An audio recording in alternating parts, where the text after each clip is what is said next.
this meeting po.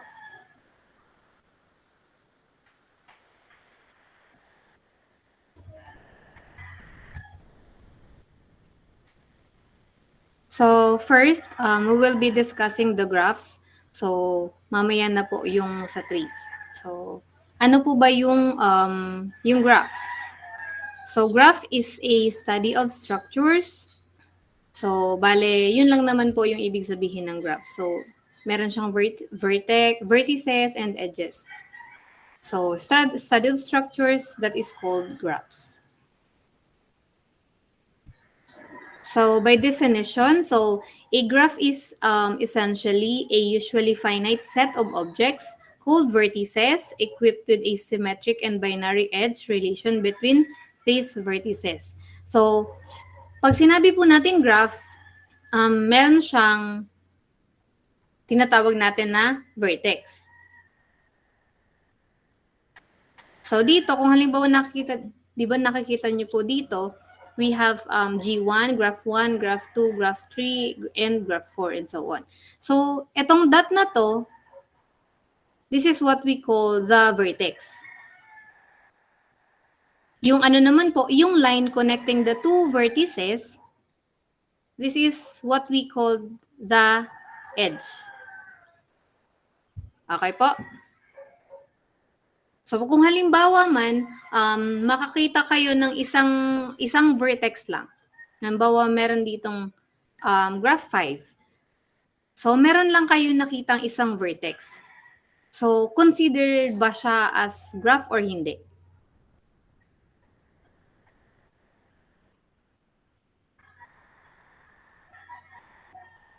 Pwede ba natin siyang i-consider na graph or hindi? Pag may isang vertex lang.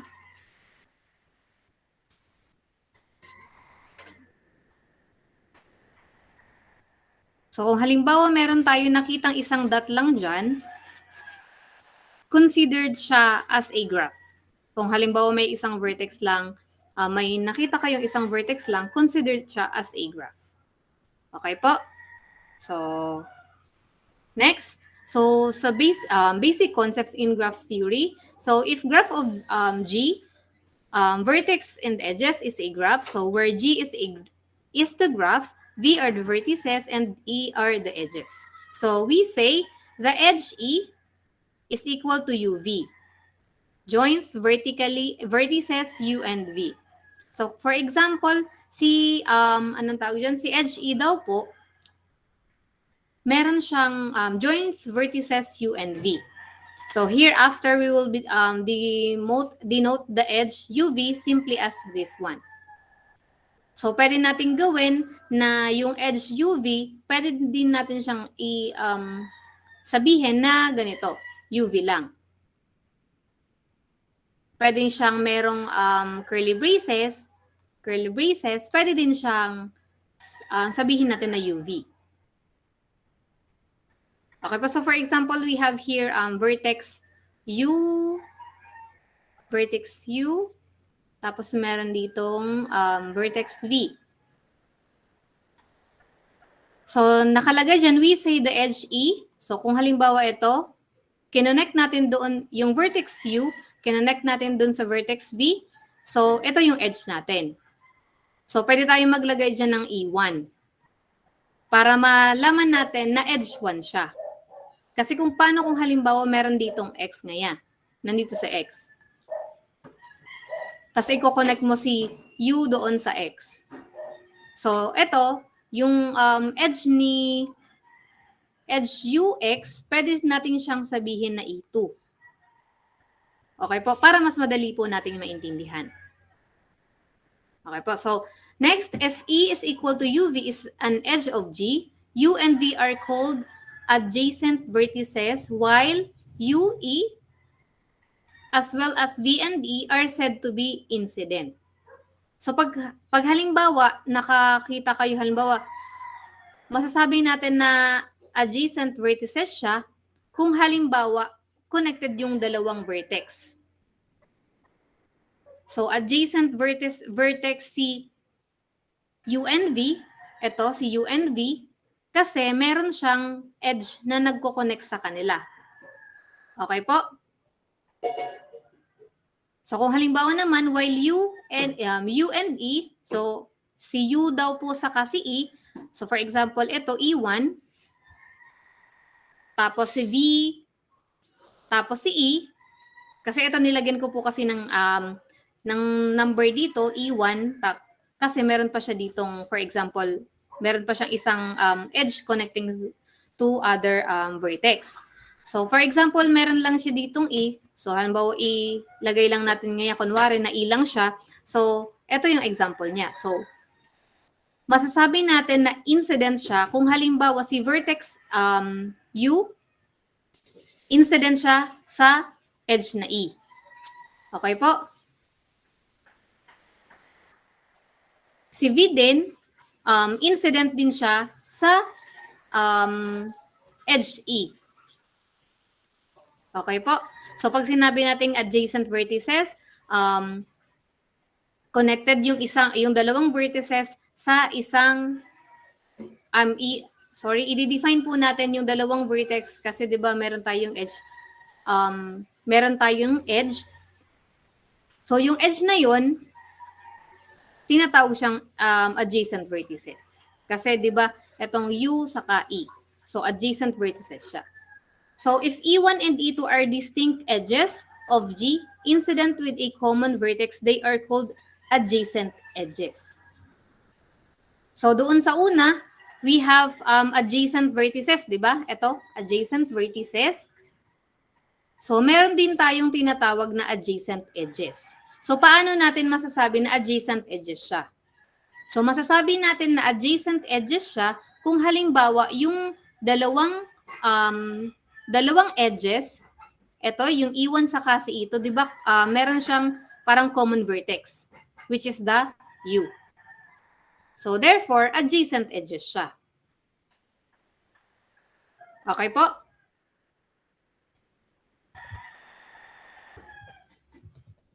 So, an edge UV will usually be denoted merely by UV. So, yun nga po yung sinasabi ko kanina na si UV, itong UV na to, pwede siyang i-define as UV lang. Okay po? So, next, the number of vertices is called the order of the graph. So, pag halimbawa nakita natin, hinahanap yung number of vertices, tinatawag siya na order of the graph. Okay po. So, pag halimbawa number of vertices, tinatawag siyang order of the graph. So, denoted by this one, N of G. So, or simply by N if the graph under consideration is clear from the context. So, bibilangin lang naman kung ilan ba yung number of vertices. Okay po? So, next, number of edges. So, kung meron tayong number of vertices, meron din po tayong number of edges. So, yung number of edges naman is called the size of the graph. So, dinidenote naman siya as M of G. So, wag pong malilito ha. Yung number of vertices, N of G, number of edges, M of G. Okay po? So, an NM graph has order N and size M. So, ito yung order, yung N is our order, and then yung size natin, yung M. Okay po? So, for example, we have here, consider the graph G is equal to V of V and E, with V is equal to V1, V2, V3, and V4, and edges is equal to V1, V2, V2, V3, V3, V4, V4, V1, V1, V3. So, gagawa tayo ng graph. Gagawa po tayo ng graph based dito po sa given. So, depende yan kung ano yung ang tawag dyan? Depende yan sa drawing nyo kung ano yung magiging itsura ng drawing. Magiging itsura ng graph. Okay po? As long as nandito, di ba na-define dito yung vertex, yung vertices, tapos yung edges. So, as long as itong lahat ng yan, connected siya. Dapat hindi siya mawawala doon sa, anong tawag dyan? Doon sa graph. So for example, we have graph of G, di ba? So we have vertex, 4 vertices, tapos we have 5 edges. So for example, we have here graph of G. So meron tayong 4 kasi we have V1, V2, V3, and V4. So for example, this is V1. Then dito naman si V2. Then meron tayong V3. Sabi ko nga kahit saan siya pwedeng ilagay ha. Nakikita pa naman po yung ano. This is V4. Nakikita pa naman po. Okay, naintindihan? Okay. So, ayan. So, for example, we have here V1, V2, V3, V4. So, sabi ko nga kanina, okay lang kahit saan mo siya ilagay. Halimbawa, ito yung V3 mo, okay lang din naman yun. As long as lahat ng vertex, lahat ng vertices nandoon sa graph. So, ayan, meron na tayo dito. Nandito na sa, nilagay ko na po yung V1, V2, V3, and V4 na mga vertices. So, ngayon, meron tayong edges dito. So, sabi dito, si V1 saka si V2 is connected. Yan. Pwede natin siyang i-define as E1. Siya yung E1 natin. Then, we have V2, V3. Si V2, connected siya sa V3. So, pwede natin siyang lagyan ng E2 kasi edge 2 siya. So, next, we have V3 and V4. V3 and V4. Yan, magiging edge 3 natin siya. And then, we have V4 and V1. V4, V1. So, ayan, we have E4.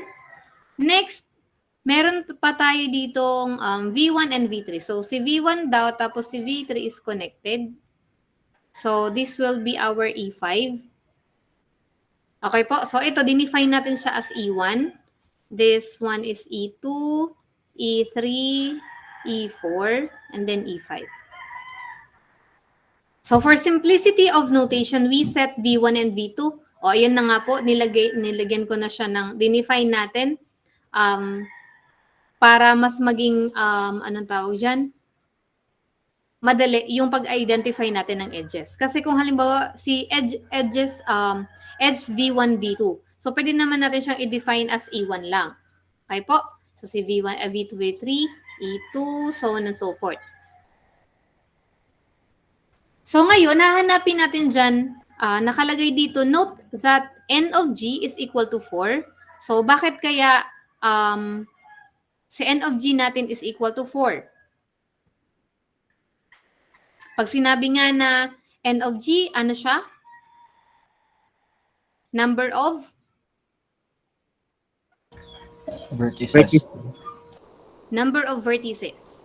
So, dito, kung nakikita nyo, ilan ba yung vertex dyan? Di ba we have 4? We have V1, V2, V3, and V4. So, therefore, yung n of g natin is equal to 4. Next, we have mg, m of g. So, nakalagay dito is equal to 5. Bakit? Kasi, we have 5 edges. We have 5 edges. So, di ba, meron tayo ditong E1, E1, E2, E3, E4, and E5. So, therefore, yung M of G natin, or the order of the graph is equal to 5. Okay po? So, and hence, G is a 4-5 graph. So, E1 joins V1 and V2, and hence V1 and V2 are adjacent and E1 is incident with both. So, E1 and E5 are adjacent edges. So, si E1 daw po and si E5, adjacent edges siya kasi connected siya sa dalawa, I mean sa isang vertex which is the V1. Okay po? So, dito naman, halimbawa si E1 saka si E2, adjacent edges din siya kasi connected siya sa, meron siyang isang common vertex, which is the V2. and so on and so forth. Okay po?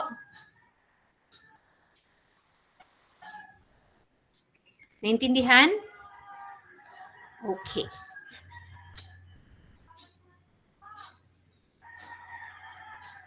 Next. So, we have here na, ito na pala yung kanina. Same pala yung drawing namin. So, yun nga yung sinasabi ko, pwede tayong magkakaiba ng drawing. As long as yung given, itong given na to, tama yung graph nyo. So, for example, baka sabihin nyo, baka nilagay nyo sa anong tawag dyan? Sa graph nyo, ito naging V2. Ito yung naging V4. Ito yung naging anong tawag dyan? V3. So, for example, halimbawa ganyan. So, ang mangyayari, di ba ang ginawa dito, si V1 saka si V2 connected. So, ito, connected din siya. Then, si V2 and V3. So, ang mangyayari, si V2 saka si V3 connected din siya. So, parang ganun. Depende yun sa drawing nyo kung ano yung, anong tawag dyan, kung ano yung parang magiging idea nyo kung paano nyo ilalagay yung graph. Paano nyo i-drawing. Okay po? So, depende naman yun sa inyo kung paano nyo siya gagawin. So, next we have the basic concepts in graph theory. So, the degree of a vertex V in a graph G is the number of edges incident with the vertex in that graph. So, they noted dig V or simply dig V if G is clear from the context. So, paano natin malalaman kung ilan yung degree ng isang graph? Degree of a vertex. So, malalaman natin, so for example, we have here, ito. Wait lang.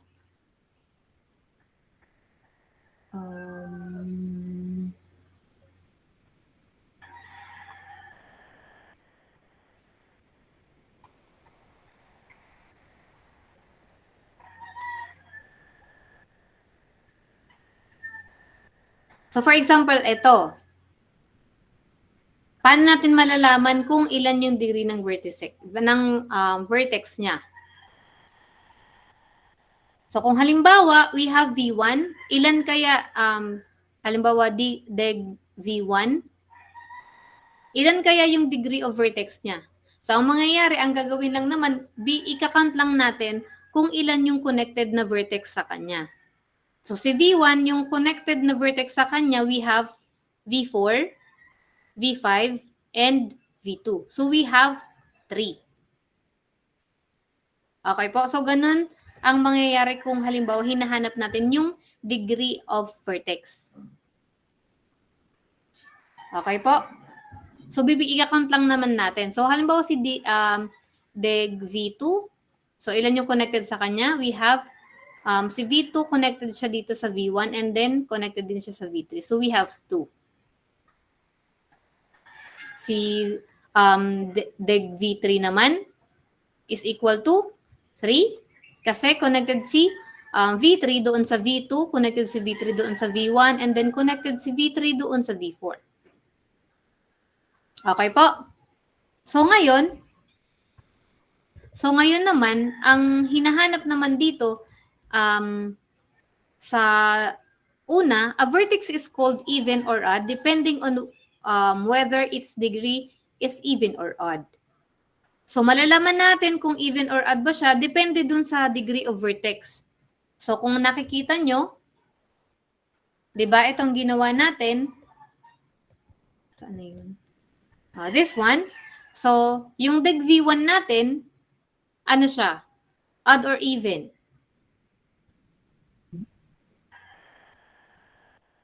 Odd. So, ayan naman tayo. Ayan na naman yung problema natin. Hindi natin alam kung ano yung odd saka yung even.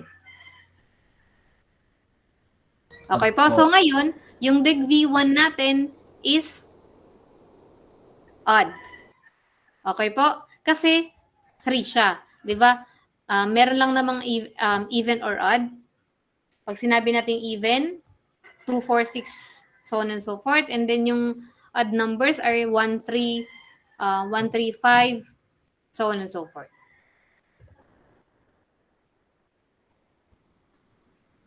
So, ayan, nakita na natin kung halimbawa, anong tawag dyan? So, halimbawa naman dito sa deg V2. So, even siya, di ba? Kasi, dalawa lang naman yung parang degree of vertex niya. Then, yung V3 natin is 3. So, odd siya. Okay po? So, I hope naintindihan naman. Next. A vertex with degree 0 is called isolated. So, paano natin malalaman kung halimbawa, di ba nakalagay dyan, a vertex with degree 0? So, ibig sabihin, malalaman natin, ay masasabi natin na isolated yung isang graph kung halimbawa yung degree niya is 0. So, kagaya nung sinabi ko kanina, di ba? Pag halimbawa nakakita kayo ng isang dot lang dyan, tapos merong halimbawa vertex U. So, matatawag natin siyang isolated kasi walang ibang vertex na connected sa kanya, wala siyang edge. Wala siyang edges, so isolated siya. Kasi parang nag-iisa lang siya.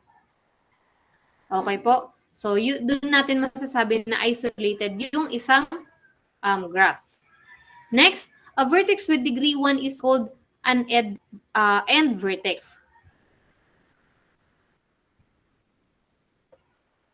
So, dito, ano kaya yung, sa graph na to, ano kaya yung, tawag dyan, end vertex?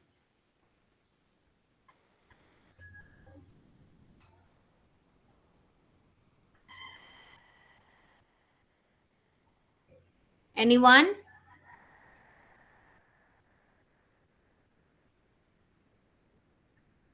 So, di ba nakalagay dito, ano daw yung sabi ng, masasabi natin pag end vertex siya? A vertex with degree 1 is called, pag halimbawa yung degree niya is isa lang, tinatawag natin siyang end vertex. So, sa graph na to, meron ba diyang end vertex? Wala po. Wala diyang end vertex kasi lahat naman siya parang umiikot kasi yung graph dito. So, connected siya sa lahat. Wala naman diyang, halimbawa, isang vertex na connected doon sa, ano tawag dyan? Sa isang vertex din na parang halimbawa, yung degree niya is 1 lang. So, kung halimbawa dagdagan natin siya dito ng isa, halimbawa lagyan natin dito ng V5, ang mangyayari, si V5, siya yung end vertex natin. Okay po? So, I hope that's clear.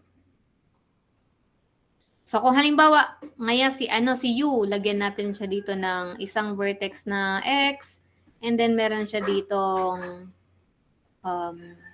V. So, ngayon, ang magiging end vertex nitong graph na to, si X saka si V. Okay po? Kasi isa lang yung degree niya. Si X connected sa U, si V connected sa sa U. Pero si U kasi, dalawa yung vertex niya. Connected siya doon sa X and then connected din siya doon sa V. Okay po? So next, the minimum degree of a graph G is the minimum among the degrees of the vertices of G. So denoted by this one, small delta. So pag nakita kayo, halimbawa hinahanap doon sa question ngayon na what is the, halimbawa ito, hinahanap niya yung small delta. So pag sinabi nating small delta, the number of minimum degree. Okay po? So yung minimum. So the maximum degree naman, yung big delta. Ito po. So i-count lang natin kung ilan ba yung degree. Halimbawa, So, halimbawa dito, ilan kaya yung minimum degree dito? So, isama natin yung V5. Ilan yung minimum degree dyan? Pag sinabing minimum,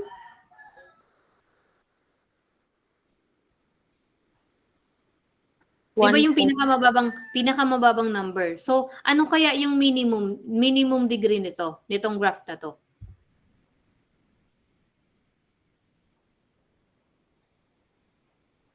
One.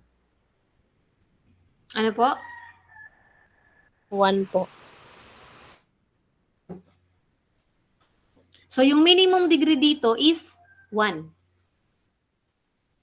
Bakit? Kasi si V4, connected siya sa V5, di ba? Sabi ko isama po natin yung V5. So, yung minimum degree, kasi sa lahat ng yan, so for example, ito, lagyan pa natin ng deg V4. Si deg V4 is equal to 2. And then si deg V5 is equal to 1. So, kung halimbawa ito, nilagay nyo na dyan, malalaman nyo na kung ano yung minimum degree and then the maximum degree. Okay po. So, for example, nakakita kayo dyan, di ba, nakikita nyo naman, we have deg V1, 3, deg V2, 2, di ba? So, yung minimum dyan is the V5, deg V5, which is only have 1 degree. Okay po. So, therefore, yung minimum degree ng graph na to is 1. How about the maximum degree? 3 po.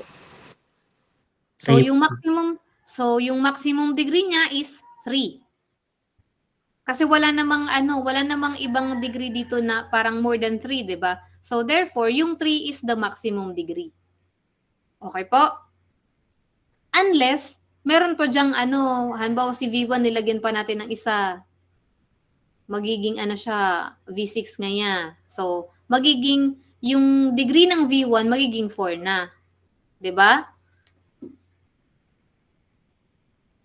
So, ngayon, wala naman kasi. So, therefore, yung degree, kahit halimbawa si V1 saka si V3, di ba, meron siyang tatlong degree.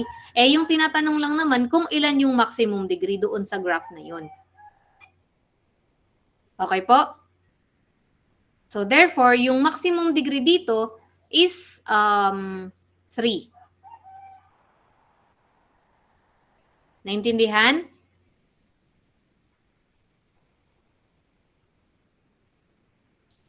So, next, a graph with order 1 can have no edges. So, therefore, there is only one graph of order 1, namely, the graph consisting of a single isolated vertex. So, this graph is called the trivial graph. So, all the other graphs are non-trivial. So, pag sinabi nating trivial, kung halimbawa nakakita kayo ng isolated vertex, di ba, yun yung sinabi ko kanina? Sinabi ko na pag halimbawa, considered siya as graph kung halimbawa meron lang siyang isang vertex. So, di ba, pag halimbawa si isang vertex lang, pwede siyang sabihin natin na isolated vertex siya. Siya si isolated vertex. Kasi mag-isa lang siya. So, tinatawag din siya, tinatawag na isolated, yung isolated vertex, tinatawag din siyang trivial graph. Okay po? So, the rest, tinatawag siyang non-trivial. Kasi kung halimbawa meron na siyang ibang vertex na connected sa kanya. So, any questions?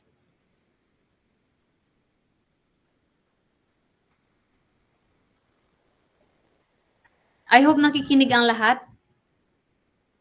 Kasi baka may hindi nakikinig na naman. Kaya minsan ayoko ng ng online class. So, ayan. So, for example, we have this one. So, we consider the graph G. We have degree V1. So, ito na. Si V1 daw po, titingnan natin kung ilan yung degree ni V1. So, deg V1 is equal to, we have V1 connected to V4. We have 1, 2, 3. So, we have, yung deg V1 natin is 3.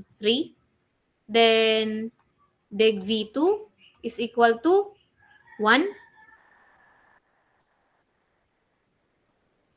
Deg V4,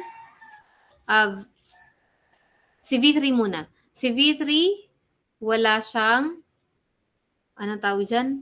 Walang ibang connected sa kanya. And then we have deg V4. We have 1. Si V4 connected sa V1. So, we have deg V5. Si V5 connected dun sa V1. Ay. V1 nilagay.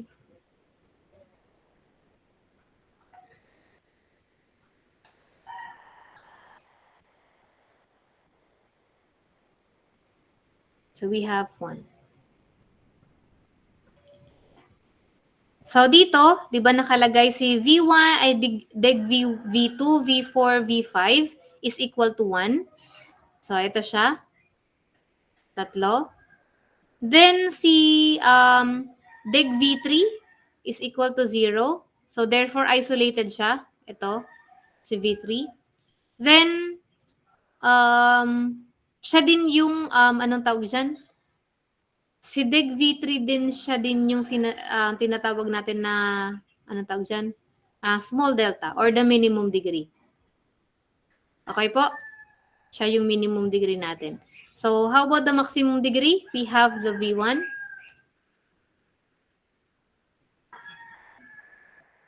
Yan.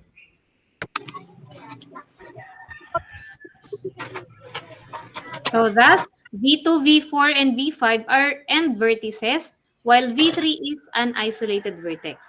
So, yun nga kasi si V3, di ba nandito siya sa labas? So, isolated vertex siya. Chocolate?